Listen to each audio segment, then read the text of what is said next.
So you want to make a Spider-Man face shell. Well, hello there everyone. If you don't know already, if you're new here, my name is Cura, and today I'm going to show you how to make one of these bad boys. Well, not exactly one of these face shells. This is moving jaw.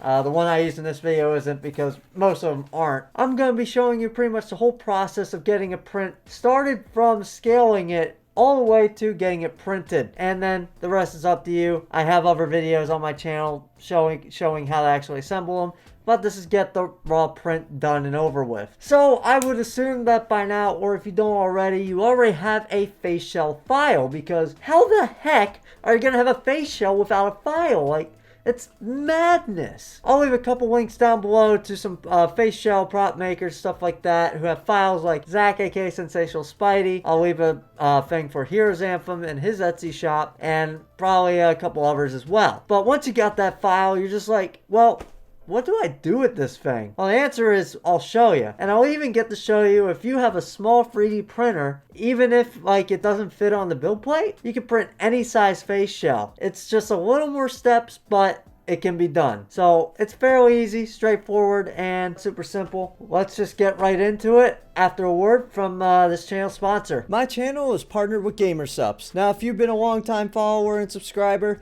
you already know that. But if you haven't, let me tell you, GamerSupps is one of the best energy formulas out there. It's got 0 sugars, it's got great taste, no calories. It's everything you love in an energy formula. And plus, it doesn't have the chalky taste some of these formulas are known for. I absolutely adore the waifu candy. It's my favorite flavor. I need to buy some more. But right now, something massive is going on. Right now, it's Mystery March. 4 waifu cups, 4 Fridays. Every Friday this March, there's a new waifu cup landing at 3 p.m. EST. Or if you download the GamerSupps app, you can get 20 minutes early access before anyone else. And these cups sell out super fast, so as soon as it drops, you'll want to look at getting one. At the time of this video dropping, the Love at First Sight waifu cup just dropped. So if it's still available, make sure to snag it up with code Kirakaya for 10% at checkout at gamersupps.gg. And the cups even come with samples. And you could even pick up a tub if you want to. So make sure you do that so that way you don't miss this limited time offer, because this is only happening this March, as far as I know. And these cups only come in one run, so once they're out, they are out forever. So what are you waiting for? Go there now or after the video. Alright, so with all that being said, let's get back to the video. Hello everyone, and welcome to my disembodied voice sitting here in a Blender tutorial. So first of all,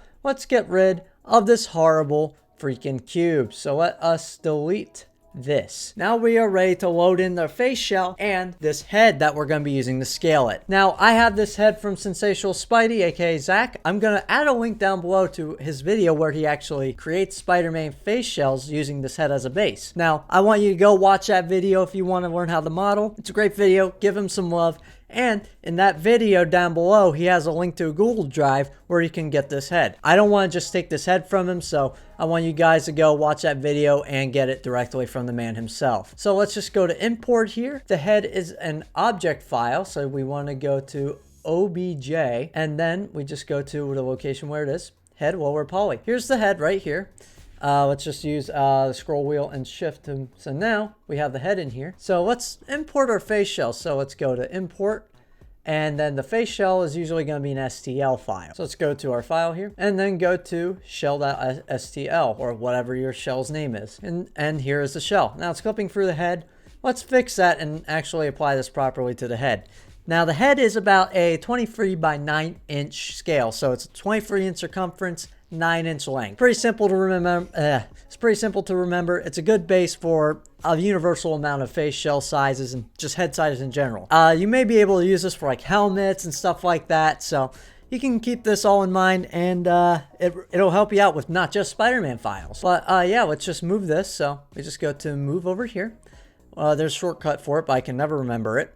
And then we can just move this up a little bit and then move it forward a bit. So that way it's nice and comfy on this guy's head. Now we just need to move it up a little more so that way the top isn't clipping through his head. Ooh, we got a comfortable fit of a face shell right here. So you can see here it fits pretty much perfectly at 100% scale. This is about a 23 by 9 inch head size anyway, but what if we need to scale it up to say a 24 inch head?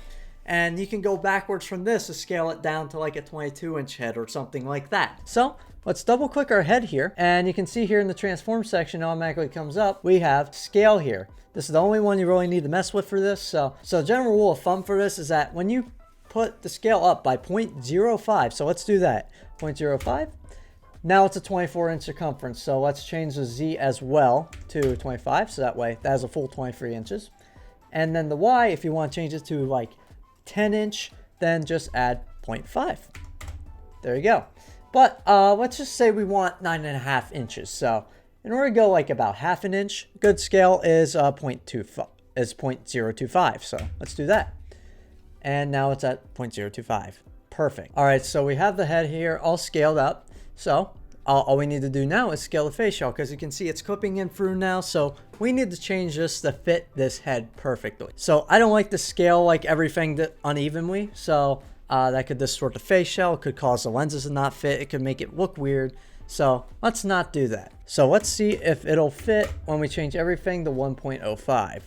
So we'll just add a 5 there. All right, and looks like it fits really, really well. So this should fit about a 24-inch by 10-inch head, or 9.5-inch by 24-inch, like the client's head size is. So yeah, this is really good. This is basically ready to print here already. So basically you just want to go to file. And if you want to make it scale to like a 22 by 8-inch head like I am, all you have to do is just scale the head down. You just need to go reverse. So if you're adding 0.5 to add an inch, then remove an inch by subtracting 0.05. That's all you really need to do. Very, very simple. Like I said, if an idiot like me can do it, you can do it too. If you don't have Blender already, I'll have a link down below. It is a completely free and useful tool and software. So just go ahead, go down below, download it now. You can learn so much about it, and it'll save you so much headaches once you learn how to use it. And you can make sure you have a perfectly scaled face shell every single time. So let's just take this face shell. Actually, no, let's delete this head first. Just to make sure that the head doesn't export with the face shell. Then hit File, Export, and then export it as an STL. And then you want to export it into like whatever drive you want, so you can find it easier. And you can just basically change the name to whatever you want, so that way you can find it easier, or whatever you need to do. So let's just export this as shell.stl and export, and it's done. Just be aware, my children, this is not a perfect method. You may have to experiment with sizing, but this is a very good starting point with decent accuracy. All you need to do is move into Cura, and let's do that. And if it doesn't fit on your printer, I'll show you after the Cura section. So let's just hop right into it, shall we? All right, now that we have Blender all figured out, well, welcome back to my disembodied voice, but we have Blender all figured out. Now we are in Ultimaker Cura. So if you don't already have it set up, you can set up your printer by going up here to this drop down box. You can hit add printer, and then you can either refresh, add printer by IP, and all that stuff. But the easiest way for me is to add a non-network printer. And here you got this drop down menu just full of all kinds of companies that make all kinds of printers. You could basically put any printer known to man on here.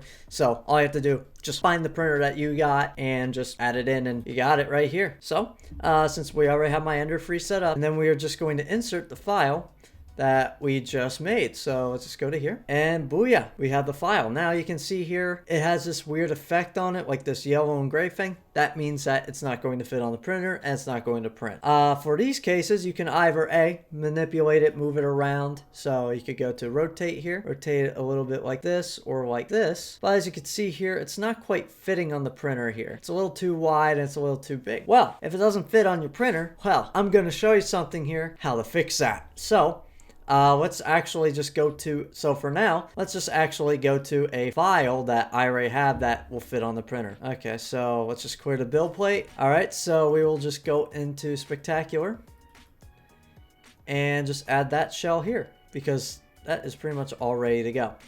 So this is just a default shell. All right, so we have this file here, and it fits in perfectly. I'm not going to scale this to my size. My size will be 96.5, and that is my head circumference, about 22 inches by 8.5 or whatever. It'll fit me perfect. This is Zach's Spectacular shell. So how I like to print it is I actually flip this upside down. So you can see here it kind of clips through and everything, but let's just fix that and it'll print just like this. Now I believe the front here is this way, so it'll print kind of like that. So if you want this to print towards the front, all you have to do is just rotate it around like that. And there you go. So I already have these settings to my printer settings. They can vary depending on the printer you have and what type of filament you're using, your climate, all that stuff. So that's ultimately up to you to figure that out, whatever works best for you. But yeah, all these are already preset to what I do. So what I do is actually I use very minimal support. So what I do is I like to use a 65% support overhang angle.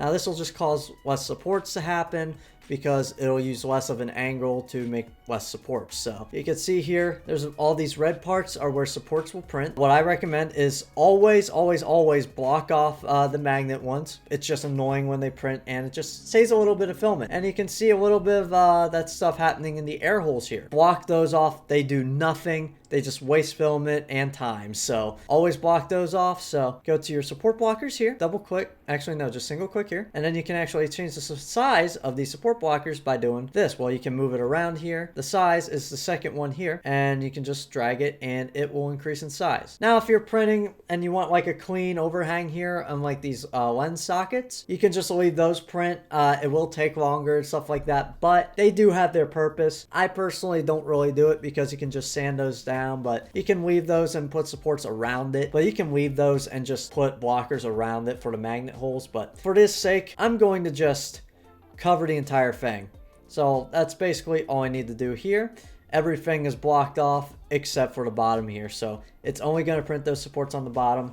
You don't need much. It'll adhere to the plate as long as you have good adhesion. So if you don't have good adhesion, I recommend cleaning off your build plate and spraying it down with like some hairspray or glue stick or whatever, because I don't know why, it just works. Yeah, this is ready to go. This is ready to slice and print. So all I have to do is hit slice. Now, another thing I forgot to mention, I do face shells with a skirt type build plate adhesion. All it does, it kind of creates like a little skirt of like filament just around it. Doesn't really do much, and then it just straight up prints the supports. Now for smaller supports, skinnier supports that you will need for like certain types of prints that have more details, I highly suggest using a raft support. It basically creates a boat of filament that just covers the entire build area for your build, and it helps with adhesion great. So I suggest raft for like a bunch of other more high detail things that require smaller supports. But for face shells, you just need a skirt, and it'll save you on time and filament. You can see here, this entire face shell will take about 21 hours and 54 minutes to print.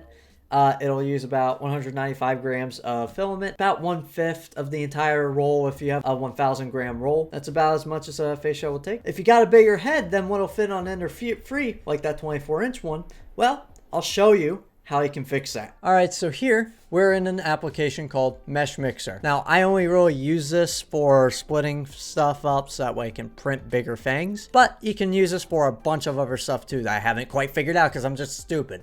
Anyway, so let's import that shell that we made earlier. So let's just go to the download. Okay, and then throw it in. And here we have the face shell here. Now, if you want to split it up, because that's what I'm going to be doing, so that way it'll print in 2 separate pieces, so that way it all fits on the printer, and you can just join it later, which I will show you how to do. All I have to do to split this in half, it's super simple. Go to edit and then go to plane cut over here, and then it'll show up with this like linear plane here. So you can move it up or down like this. You can move it to the side for some reason. You don't really need it for this, but I only need it to move up and down. So what I like to do here when I'm splitting a face shell, just move it up a little bit to the thinnest point there, and it can just cut right here. So all I have to do, make sure you cut, keep both, select keep both, or else it will delete one of the halves, and then hit accept. And then we want to make sure that we separate the shells, so just hit separate shells, and then it created the cut here. So all I have to do, just to get that on the printer, just basically select the half, go to export, and then just name it like shell half 1, and then just hit save. And then you just have to select the second one there, so just select that one and do the same thing, and then boom, it's all sliced up, ready to go. So let's move back over to Cura. All right, so we're back over here. I'm not going to show you how to do this first half of the shell, like the top half, because basically just orient that and do all the same stuff as you would a full-size face shell if you're printing a full size. But yeah, let's just import that second half here, and boom, there's your second half. Now you can tilt this around, mess with it, and just move it around like that. Just however you want to do it for supports and everything, just to minimize supports and just like keep it adhered to the plate. So we'll just leave it on here like this, and that should be good to print. But after this, I will show you how to join these two together after printing. But that's where the joke comes in, because I've already been printing this face shell while I've been making this video.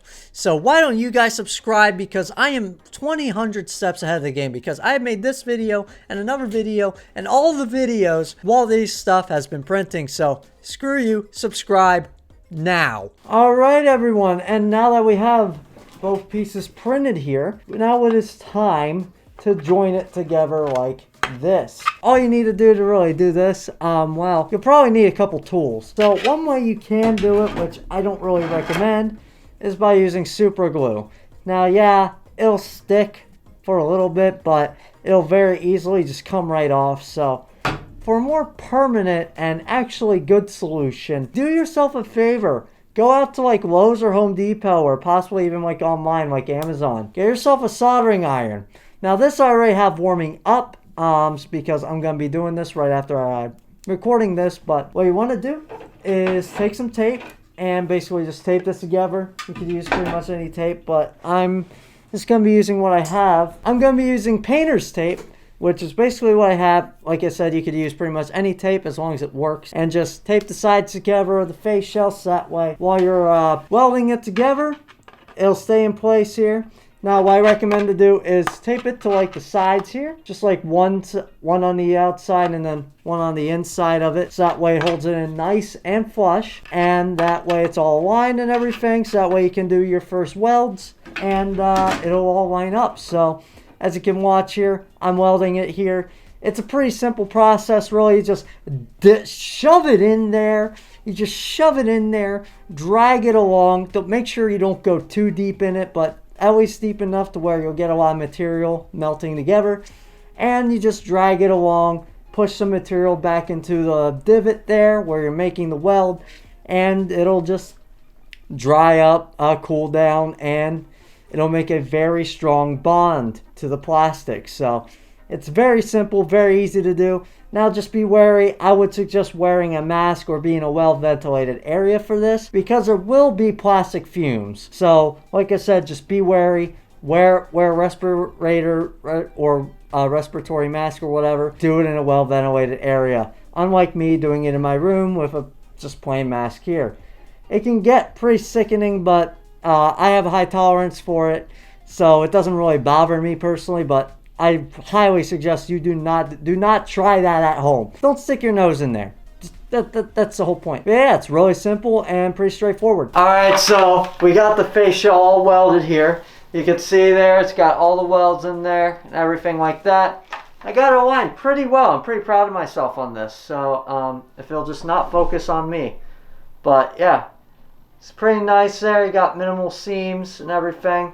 A little bit of distortion that isn't really that noticeable from the heat there. But if you want to hide the seam lines and go the extra mile, I recommend this Bondo filler putty, like right here.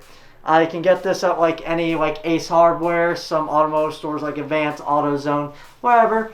It's just this Bondo stuff here. It's specifically stage 2 body filler putty. So yeah, glazing and spot putty.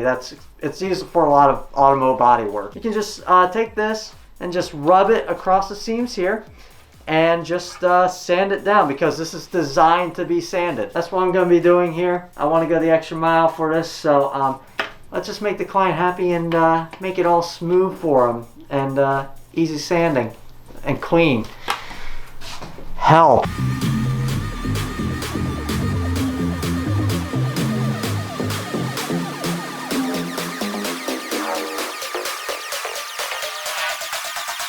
Alright everybody, and that's it. I made the thing. It's all done, so it's been shipped out. The customer has it. He's happy with the size. But yeah, I'll have a picture up of the finished product there, which I do actually have. But yeah, that's how you make a Spider-Man face shell, especially if it's like too big for your printer, if you have an Ender 3 or smaller printer like that, you could just cut it like that, join it, and then boom. Soldering iron should only cost like 20 bucks. That's how much it cost me at Home Depot. So it's not that unobtainable. And yeah, that's pretty much it. I hope you guys found this video useful in your face shell printing endeavors, as well as like possibly like printing helmets and stuff like that. Some of this knowledge can be applied to that probably. Yeah, I hope you guys learned a lot there. I learned a few things. And yeah, that's pretty much it, guys. So I hope you guys loved the video. Like I said, make sure you subscribe and join the Femboy Army if you really like the video and like what the rest of the stuff that I do. But for more content, go to the links down below for my Instagram and all that stuff, as well as my sponsor links like Gamer Subs right down below to support me and the channel. So that way we can do more cool stuff. And yeah, I hope every one of you have a great day. And until next time, where I take a 3D scan of my head, split it in half and print it so that way I can send it to my worst enemies to make them question my own sanity. And I will see you Femboy Army people in the next video. Love you. Goodbye. Just touch grass.